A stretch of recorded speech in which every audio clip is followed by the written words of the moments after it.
इल्लल्लाह मुहम्मदुर रसूलुल्लाह ला इलाहा इल्लल्लाह मुहम्मदुर रसूलुल्लाह ला इलाहा इल्लल्लाह मुहम्मदुर रसूलुल्लाह ला इलाहा इल्लल्लाह मुहम्मदुर रसूलुल्लाह। बिस्मिल्लाहिर्रहमानिर्रहीम अल्हम्दुलिल्लाहि रब्बिल आलमीन वस्सलातु वस्सलामु अला रसूलिहिल करीम अम्मा बाद अऊज़ु बिल्लाहि मिनश शैतानिर रजीम बिस्मिल्लाहिर्रहमानिर्रहीम कुतिबा अलैकुम इज़ा हज़र अहदकुमुल मौत इन तरक खैरनिल वसिय्यतु लिल वालिदैन वल अक़रबीन सदक़ल्लाहुल अज़ीम। बुज़ुर्गान मोहतरम और मेरे अज़ीज़ साथियों, आज की मजलिस में वसीयत के मुताल्लिक़ कुछ बातें, कुछ मसाइल आपके सामने बयान करना है। इससे पहले मैंने ये बात बताई थी कि मय्यत के मरने के बाद मय्यत ने जो अपने पीछे जो तरका छोड़ा, जो मीरास छोड़ी, उस तरके में मीरास में सबसे पहले उसकी तजहीज़ व तकफ़ीन में उसको खर्च करेंगे। दूसरे नंबर पर अगर उसके ज़िम्मे कोई कर्ज़ है तो कर्ज़ की अदायगी होगी। तीसरा नंबर आता है वसीयत। अगर मरने वाले ने कोई वसीयत की है तो उस वसीयत के मुतालिक शरीयत ने क्या अहकामात हम बयान की हैं, क्या रहबरी फरमाई है। पहले ये बात तो हम समझ लें कि कुरान करीम के शरीयत के जितने अहकामात हैं, चाहे वो किसी काम के करने के मुतालिक हो या किसी काम से मना करना, किसी काम से रोकने के मुतालिक हो, वह इबादत के मुतालिक हो या माईशत के मुतालिक हो, मामलात के मुतालिक हो, जितने शरीयत के अहकामात हैं उस पर अमल करने से दुनिया में भी फ़ायदा है, आखिरत में भी फ़ायदा है। शरीयत के अहकाम के अंदर हर हुक्म में कई हिकमतें छुपी हुई है, कई हिकमतें हैं जो हमारी नाक़िस अक़ल में समझ में आ भी नहीं सकती। वसीयत की एक हिकमत ये भी उलमा किराम बयान करते हैं कि बसा औक़ात रिश्तेदारों में, वारिसीन में, रिश्तेदारों में ऐसे भी होते हैं जो मीरास के शरीयत के एतबार से हक़दार नहीं होते, लेकिन वो हाजतमंद होते हैं, गरीब होते हैं, उनसे उनसियत होती है, मोहब्बत होती है, तब मरने वाला उसके लिए वसीयत कर देता है।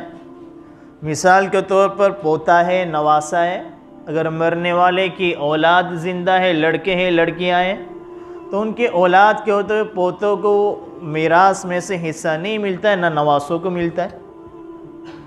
लेकिन वह हाजतमंद है, गरीब है, मोहताज है, तो अब इसके लिए अगर ये चाहे कि भाई वो वर्षे में उनका हक हिस्सा भी नहीं लगेगा, तो अब ये चाहे उनके लिए कुछ खैर को भलाई का काम करने के लिए तो अपने वारिसीन के लिए, पोते नवासों के लिए वसीयत कर सकता था कि उनका भी कुछ अच्छा गुज़र हो जाए। तो वसीयत किसे कहते हैं? कि इंसान ये कलिमात इस्तेमाल करे कि मेरे मरने के बाद फ़ुला चीज़, फ़ुला ज़मीन, फ़ुला रकम फ़ुला शख्स को दे देना, इसको वसीयत कहते हैं। या मैं वसीयत करता हूँ कि मेरे मरने के बाद ये चीज़ फ़ुला जो शख्स को दे देना, मस्जिद में, मदरसे में इतनी रकम देना, उसको वसीयत कहते हैं। अब शरीयत का एक मसला ये कि वसीयत करने वाले ने जो वसीयत की है तो उसकी वसीयत पूरे माल में नाफिज नहीं की जाती, बल्कि उसकी वसीयत सिर्फ तिहाई माल में नाफिज की जाएगी। यानी कुल माल के 3 हिस्से किए जाएंगे, तीसरे हिस्से में या उस वसीयत को नाफिज किया जा सकता है। मिसाल के तौर पर अगर किसी शख्स ने 30 लाख रुपए छोड़े, अब अगर वो वसीयत कर रहा है तो वसीयत 10 लाख तक, 1/3 10 लाख होता है, तो 10 लाख तक वसीयत कर सकता है। अगर उसने 10 लाख से ज़ायद वसीयत की कि 15 लाख फ़ुला इन शख्स को दे देना, फ़ुला मस्जिद में दे देना, फ़ुला मदरसे में दे देना, तो ये 15 लाख की वसीयत वारिसीन पर उसके ज़िम्मे ज़रूरी नहीं है कि उस वसीयत के मुताबिक अमल करें। हाँ, 10 लाख तक तो अदा करेंगे, लेकिन उसके ऊपर की जो रकम है वारिसीन के ज़िम्मे ज़रूरी नहीं। हाँ, तमाम वारिसीन आकिल है, बालिग है, कोई भी नाबालिग नहीं है वारिसीन में, मजनून पागल नहीं, फिर वो अपनी रज़ामंदी से खुशी खुशी कहे कि हम अपनी खुशी से हमारे मरहूम ने जिस चीज़ की वसीयत की हम उसको अदा कर दें तो अदा हो जाएगा। अगर वारिसिन इनकार कर दे तो वो गुनहगार नहीं होंगे। या इसी तरीके से वारसा में नाबालिग बच्चे हैं, मजनून, तो उनका हिस्सा अलग कर लिया जाएगा। फिर जो बालिग है वो फिर अपने हिस्से में से अपने मरहूम के वसीयत को पूरा करना चाहे तो पूरा कर सकते हो। तो पता चला कुल माल में वसीयत नहीं कर सकते। इसी तरीके से सिर्फ वसीयत का हक तिहाई माल में। ये मर्जुल मौत, जैसे मर्जुल मौत शुरू होती है वहीं से वारिसीन का हक शुरू हो जाता है। मर्जुल मौत किससे कहते हैं? मरजुल मौत, कि वो मर्ज़, वो बीमारी, जिस बीमारी की वजह से इंसान की मौत लायक हो जाती है, उस मर्ज़ को, बीमारी को मरजुल मौत कहते हैं। जहाँ आदमी उस बीमारी में मुब्तला हो गया, अब अगर उस बीमारी में हदिया भी देगा, वो हदिया भी वसीयत के हुक्म में होगा। अभी वो ज़िंदा है लेकिन वो मरजुल मौत में आ गया, यानी वो बीमारी, जिस बीमारी में उसकी मौत वाक़ हो गई, उस बीमारी को मरजुल मौत कहते हैं। उस मरजुल मौत में अब वारिसीन का भी हिस्सा शामिल हो जाता है। अब अगर वो जिंदा है, अभी मरा नहीं, अगर वो अपनी हयाती में सारा माल को हदिया कर दे किसी को, या किसी मस्जिद में दे दे, किसी मदरसे में देने के लिए कह दे, तब भी उसकी बात को माना नहीं जाएगा, क्योंकि अब उसके मरजुल मौत की वजह से उसके वारिसीन का हक उसमें शामिल हो गया। अब वो हदिया भी अपनी ज़िंदगी में मरजुल मौत में तिहाई माल में से ही अदा कर सकता है, तिहाई माल तक ही अदा कर सकता, उससे ज़ायद अदा नहीं कर सकता। इसी तरीके से एक मसला ये कि ला वसीयत लिवारिस, कि वारिस के लिए वसीयत नहीं होती, वारिसीन के लिए। शरीयत ने, कुरान करीम ने, अल्लाह ताला ने वारिसीन के, हर वारिसीन के हिस्से को मुतय्यन करके रखा है कि लड़के को इतना मिलेगा, लड़की को इतना है, बीवी है तो इतना, शोहर है तो इतना, माँ है तो इतना, बाप है इतना, हर एक के हिस्से मुतय्यन है। अब मरने के बाद हर एक अपने हिस्से के बकदर मिलने वाला है। अब मरने वाला अगर किसी वारिस के लिए वसीयत कर रहा है तो उसकी वसीयत उसके वारिस के हक़ में नाफिज नहीं होगी। हाँ, अगर तमाम, यहाँ भी वही मसला, तमाम वारिसीन, कभी कभी ऐसा होता है कि भाई दो लड़के, दोनों लड़के अलग रहते हैं, लेकिन एक लड़का अपने बाप को लेकर रहता है। अब माँ बाप की मोहब्बत उस लड़के के साथ ज़्यादा है जिसके साथ वो रह रहा है। अब अगर वो मरने से पहले वसीयत करे कि भाई मेरे जायदाद में दूसरे लड़के को तो मिलेगा, लेकिन ये लड़के को इतना ज़्यादा दिया जाए, तो ये वसीयत वारिसीन की इजाज़त पर मौकूफ़ होगी। अगर दूसरे वारिसीन, मरने वाले के दूसरे लड़के लड़कियां मना करें कि नहीं, हमें इस पर वसीयत पर अमल नहीं करना, तो गुनहगार नहीं होंगे, क्योंकि वारिसीन के हक़ में वसीयत काबिल कबूल नहीं। हाँ, अगर खुशी खुशी कि हम इस पर खुशी है कि हमारे बाप को तुमने रखा था, हमारे बाप ने वसीयत की थी, दूसरे तमाम बाबा भाई बहन राज़ी हैं तो इस पर अमल करें, तो कोई हरज की बात नहीं।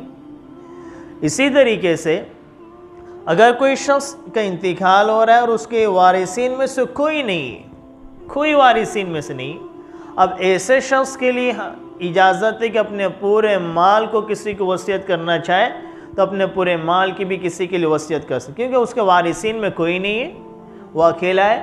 अब अगर अपनी पूरी प्रॉपर्टी, पूरी जायदाद किसी इंसान के नाम कर दे, किसी मस्जिद के नाम कर दे, किसी मदरसे में कर दे, तो उसको इजाज़त है।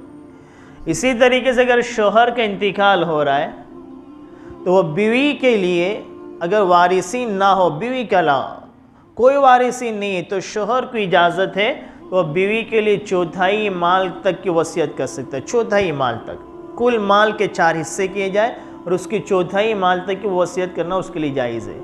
इसी तरीके से अगर बीवी का इंतकाल हो रहा है, वो शोहर है, शोहर के अलावा कोई वारिसीन नहीं है, तो बीवी के लिए इजाज़त है कि अपने शोहर के लिए निस्फ माल, आधे माल की वसीयत करना चाहे तो वसीयत कर सकता है। इसी तरीके से मैंने एक बात बताई कि भाई वसीयत, अगर मरज़ुल मौत में भी कोई इंसान वसीयत कर रहा है या किसी चीज़ को हिबा कर रहा है, हदिया कर रहा है, तो वो तिहाई माल में नाफिज होती है, उससे ज़ायद में नहीं होती। अब किसी औरत का इंतकाल हो रहा है और उसके शोहर ने उस पर महर बहुत ज़्यादा बांधी हुई थी, 2 लाख 3 लाख 4 लाख उसने महर बांध कर रखी हुई थी, लेकिन अब तक अदा नहीं किया। अब बीवी का इंतकाल हो रहा है, शोहर भी जिंदा, बीवी का इंतकाल हो रहा है। अब अगर उसके पास माफ़ कराई जाए कि भाई तो शोहर की जो महर है, जो उसके महर को माफ़ कर दे, तो वो माफ़ करेगी, तो अगर उसके जितनी प्रॉपर्टी उसमें से तिहाई माल तक वो हो रही है, उसकी महर तो माफ़ होगी, लेकिन तिहाई माल से ज़ायद हो रही तो उसके माफ़ करने से माफ़ नहीं होगा। क्यों? कि अब तमाम वारिसीन का हक़ उसमें लग चुका है। बीवी के माफ़ करने से वो माफ़ नहीं होगा, बल्कि अगर शोहर अदा नहीं करेगा तमाम वारिसीन की वजह से वो गुनहगार होगा, वो दूसरे वारिसीन के हक़ को मारने वाला है। तो वसीयत तिहाई माल में जायज़ है, वसीयत वारिसीन के लिए नहीं होती, वसीयत तमाम उनके लिए होती जिनका हिस्सा शरीयत ने मुतय्यन नहीं किया या जिनको मीरास में से हिस्सा मिलने वाला नहीं है। ऐसे एक वसीयत तो वाजिब होती, जिन चीज़ों का वसीयत करना वाजिब है। कभी ऐसा होता है कि किसी चीज़ वसीयत करना मुस्तहब होता है, कभी नाजायज़ होता है, कभी मकरूह होता है। वसीयत वाजिब कि अगर किसी के पास कोई अमानत है, उसके बाद किसी के ज़िम्मे कर्ज़ है लेकिन लिखा हुआ कुछ भी नहीं है, उसके पास वो अमानत रकम मौजूद है या कोई ज़मीन के कागजात वगैरह मौजूद है, उसी के नाम किसी ने लेकर रखे थे, दोस्ती थी, वो फला कोई दूसरे मुल्क में रहने वाला, इससे हिंदुस्तान में दोस्ती है तो इसके नाम पर वो ज़मीन लेकर रख दिया, फ्लैट लेकर रख दिया, लेकिन ये घर वालों को किसी को पता नहीं है। तो ऐसी सूरत में ऐसे शख्स के लिए वाजिब और ज़रूरी अपनी हयाती में वसीयत लिख ले, अपने पास लिख कर रख दे कि फ़ुला ज़मीन अगरचे मेरे नाम है, फ़ुला मकान, फ़ुला फ्लैट या इतनी रकम मेरे पास मौजूद है, वो मेरी नहीं, वो फ़ुला शख्स की। अगर क्योंकि मौत का किसी को भरोसा नहीं, आदमी कब दुनिया से चला जाए, तो वो चीज़ अपने पास लिखी होनी चाहिए कि ये ज़मीन का मालिक मैं नहीं, इस फ्लैट का मालिक मैं नहीं, ये रकम जो मेरे पास जमा है वो फ़ुला शख्स की अमानत मेरे पास रखी, उसका मालिक मैं नहीं, अगर मैं मर गया तो उसको अदा कर दी जाए। तो ऐसी सूरत में इन वसीयतों को लिखना वाजिब और ज़रूरी है। अगर नहीं लिखेगा, उसके घर वाले उसको अपना ही समझ के उसको तकसीम कर लेंगे तो मरने वाला गुनहगार होगा। ऐसे एक वसीयत होती गुनाह की वसीयत होती, वसीयत के मरने वाला ये कहे कि भाई मेरे मरने के बाद 40वां बड़ा धूमधाम से करना। जब साल हो जाए बरसी, लोग वसीयत करने वाले करते हैं कि जब साल हो जाए बरसी हो जाए तो पूरे मोहल्ले वालों को खाना खिलाना, 4 महीने के बाद 2000 आदमी का खाना करना।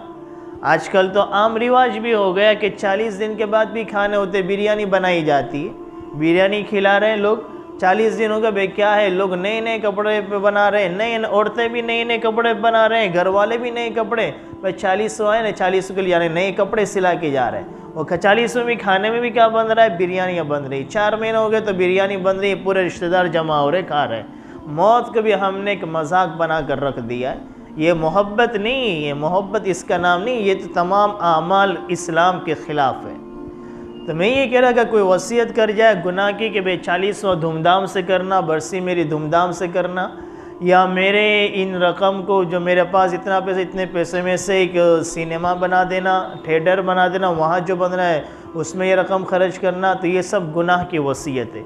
इन वसीयत को नाफिज नहीं किया जाएगा। अगर वसीयत नाफिज करेंगे तो वसीयत नाफिज करने वाले गुनहगार होंगे। ऐसे वसीयत आम चीज़ों में अगर इंसान अपनी हयाती में बहुत सी चीज़ों को वो करता है, कुछ हुकूक को अदा नहीं कर पाता, तो उसके लिए मुस्तहब है कि अपनी हयाती में वसीयत कर जाए कि भाई मेरे मरने के बाद तिहाई माल में से, मेरी प्रॉपर्टी के तीसरे हिस्से में से कि इतनी रकम किसी मस्जिद में दे देना, किसी मदरसे में दे देना, किसी गरीब को दे देना, ताकि मरने के बाद उसका सवाब उसको मिलता रहे। जो कुछ हमारी कोताहियाँ हुई है वो हमारे इस उलमा किराम ने लिखा है कि ये मुस्तहब है कि अपनी ज़िंदगी में इस तरह की वसीयत कर जाए कि भाई मेरे मरने के बाद ये फ़ुला रकम इतनी मस्जिद में दे देना, इतने मदरसे में दे देना, ये मुस्तहब लिखा हुआ है। राजस्थान जो मेरा हर महीने का आखिरी जुमा फारूक की मस्जिद अमन सोसाइटी में थे, वहाँ अक्सर राजस्थानी लोग, बहुत राजस्थानी की आबाद बरसी हुई, वहाँ मेरे ताल्लुकात भी हैं। उन लोगों में एक अजीब मामला देखा कि मरने के बाद अगर किसी का इंतकाल हो जाए, पैसा भी बहुत है उन लोगों के पास, तो जब किसी का इंतकाल होता है तो फिर इंतकाल के उसी दिन या दूसरे दिन सब घर वाले, एक बड़े बड़े रिश्तेदार है जो वारिसी ने, सब जमा होते हैं और फिर कहते हैं कि भाई इतनी प्रॉपर्टी है, अब अपने मरहूमीन के लिए हमें कहाँ कहाँ देना है, कितना देना है। तो 1 लाख इस मस्जिद में दे दो, 1 लाख फुला मस्जिद में, 1 लाख गाँव की मस्जिद में दे, लाखों रुपया वो मरहूम के नाम पर इसाले सवाब पर कर देते। हालांकि हमारे पास भी बहुत पैसा होता है, लेकिन हमारा जो कुछ है उससे से हमारे पेट नहीं भरता। लेकिन राजस्थान में ये है कि हर इंसान मरने का उसी दिन या दूसरे दिन सब वारिसीन जमा हो जाएंगे और खुशी खुशी के अपने मरहूमीन के लिए हमें मस्जिद में इतना देना, उतना लाखों रुपया वो लोग निकाल देते। तो ये भी अच्छी बात है, ज़िंदगी में भी निकालना चाहिए और मरने के बाद भी। लाखों रुपए की ज़रूरत भी नहीं है, हम अपनी हैसियत से भी रोज़ाना अपने मरहूमीन को हम पढ़ कर भी बख्शें और माली एतबार से भी उनके नाम का हम सदका खैरात करते रहे ताकि हमारे मरहूम को पहुँचता रहे। तो ये वसीयत वो वसीयत है जो गुनाह की वसीयत की, तो गुनाह की वसीयत को नाफिज नहीं किया जाएगा। किताबों में एक वाक़या लिखा हुआ है कि एक बाप ने वसीयत की थी अपने बेटे को, अगर मेरा इंतकाल हो जाए तो ये मेरे फटे पुराने जो चमड़े के जो मोज़े हैं वो मुझे गुस्ल देने के बाद कब्र में रखने से पहले पहना देना। अब बाप का इंतकाल हो गया, गुस्ल दे दिया, कफन दे दिया। अब उसने वसीयत के मुताबिक चाहा कि मैं मोज़े पहनाऊँ। लोगों ने मना किया कि ये तो नहीं कर सकते, शरीयत के ख़िलाफ़ है। उलमा किराम की तरफ रुजू किया, उलमा किराम से पूछा, मुफ्ती किराम से पूछा, उन्होंने भी मना किया कि ये तो नहीं कर सकते। अब वो परेशान कि मेरे बाप ने तो वसीयत की थी कि मुझे ये मोज़े पहनाना और ये फटे पुराने मोज़े, लेकिन यही मुझे पहनाना। इतने में एक और शख्स आया एक ख़त लेकर कि आपके बाप ने मुझे ये ख़त देने के लिए कहा था इसी वक्त में। वो जब खोला तो उसमें लिखा हुआ था कि बेटा मरने के बाद एक आदमी अपने साथ एक फटे पुराने मोज़े को भी साथ लेकर नहीं जाता। उस बाप ने वही ख़त लिखा हुआ था, किसी और को दिया था, ये बाद में मेरे बेटे को दे देना। उसमें लिखा हुआ था कि बेटा मरने के बाद एक इंसान अपने साथ अपने फटे पुराने मोज़े तक नहीं ले जा सकता। सब माल और दौलत नहीं, माल और दौलत की तो बहुत दूर की बात है, फटे पुराने मोज़े तक नहीं ले जा सकता। सारा कुछ यहीं रह जाता है, सिर्फ आमाल इंसान के साथ जाते हैं। तो वसीयत अगर मरने वाले ने कोई वसीयत की तो मरने वाले के माल में 4 तरह के हुकूक तरतीबवार अदा किए जाएंगे। सबसे पहले उसके माल में से तजहीज़ व तकफ़ीन को अदा किया जाएगा। अगर कर्ज़ है तो कर्ज़ की अदायगी अदा की जाएगी। अगर वसीयत है तो फिर तीसरा नंबर वसीयत का आता है। लेकिन अगर कर्ज़ भी है, वसीयत भी की थी, लेकिन कर्ज़ इतना था कि उसका तमाम तरह का उसका वरसा, उसकी जो मीरास थी सब कर्ज़े में अदा हो गई।